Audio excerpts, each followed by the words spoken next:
Hello పిల్లలు, story చెప్తా గురు ఛానల్కి స్వాగతం. మనము బట్టి విక్రమార్క కథలు చెప్పుకుంటున్నాం కదా. ఈరోజు 7వ ఎపిసోడ్ గురించి తెలుసుకుందాం. ఒకే యువతిని ప్రేమించిన ముగ్గురు మిత్రులు. మరి కథలోకి వెళ్దామా? శ్మశానంలో నిశ్శబ్దాన్ని చీల్చుకుంటూ బేతాళుడు తన కొత్త కథను ప్రారంభించాడు. విక్రమార్క విను. ఒక రాజ్యంలో మాధవి అనే అందమైన తెలివైన యువతి ఉండేది.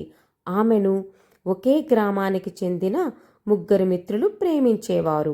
వారి పేర్లు సోమదత్తుడు, వీరసేనుడు, జ్ఞానదేవుడు.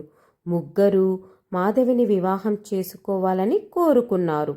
కానీ మాధవి తల్లిదండ్రులు సమయం వచ్చినప్పుడు నిర్ణయం చెబుతాం అని అన్నారు. కొన్ని రోజుల తర్వాత అకస్మాత్తుగా మాధవి తీవ్ర అనారోగ్యానికి గురై మరణించింది. ఆమె మరణంతో ముగ్గురు మిత్రులు తీవ్ర విషాదంలో మునిగిపోయారు. మాధవి అంత్యక్రియలు పూర్తయ్యాక సోమదత్తుడు ఆమె చితి వద్దే ఒక చిన్న గుడిసె వేసుకుని అక్కడే జీవించడం ప్రారంభించాడు. ఆమె జ్ఞాపకాలే నా జీవితం అని చెప్పాడు.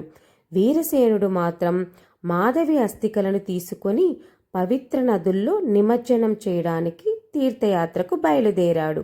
ఇది నా కర్తవ్యం అని అన్నాడు.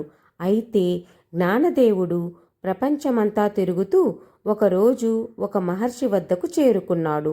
ఆ మహర్షి వద్ద ఒక అద్భుతమైన మంత్రగ్రంథం ఉండేది. ఆ గ్రంథంలోని మంత్రంతో మరణించిన వారిని తిరిగి బ్రతికించవచ్చని అతను తెలుసుకున్నాడు. ఒక రాత్రి మహర్షి నిద్రపోతున్న సమయంలో జ్ఞానదేవుడు ఆ గ్రంథాన్ని తీసుకొని గ్రామానికి తిరిగి వచ్చాడు. అక్కడ మాధవి అస్థికలపై ఆ మంత్రాన్ని చదివాడు. అద్భుతం జరిగింది. మాధవి మళ్ళీ ప్రాణాలతో లేచింది. ముగ్గురు మిత్రులు ఆనందంతో మునిగిపోయారు. కానీ వెంటనే ఒక పెద్ద ప్రశ్న ఎదురైంది. ఇప్పుడు మాధవిని వివాహం చేసుకోవడానికి నిజంగా అర్హుడు ఎవరు? సోమదత్తుడన్నాడు, నేను ఆమె జ్ఞాపకాలను కాపాడాను, అందుకే ఆమె నాది. వీరసేనుడన్నాడు, నేను ఆమె అస్థికలను పవిత్రంగా నిమజ్జనం చేశాను కాబట్టి నాకే హక్కు ఉంది అని. జ్ఞానదేవుడన్నాడు, నేను ఆమెకు మళ్ళీ ప్రాణం పోశాను, అందుకు ఆమెను నేను వివాహం చేసుకోవాలని చెప్పాడు. ఇంత చెప్పి బేతాళుడు విక్రమార్కుడిని అడిగింది, మహారాజా, ఈ ముగ్గురిలో మాధవిని వివాహం చేసుకోవడానికి నిజంగా అర్హుడు ఎవరు? సమాధానం తెలిసి కూడా నువ్వు మౌనంగా ఉంటే నీ తల 1000 ముక్కలవుతుంది.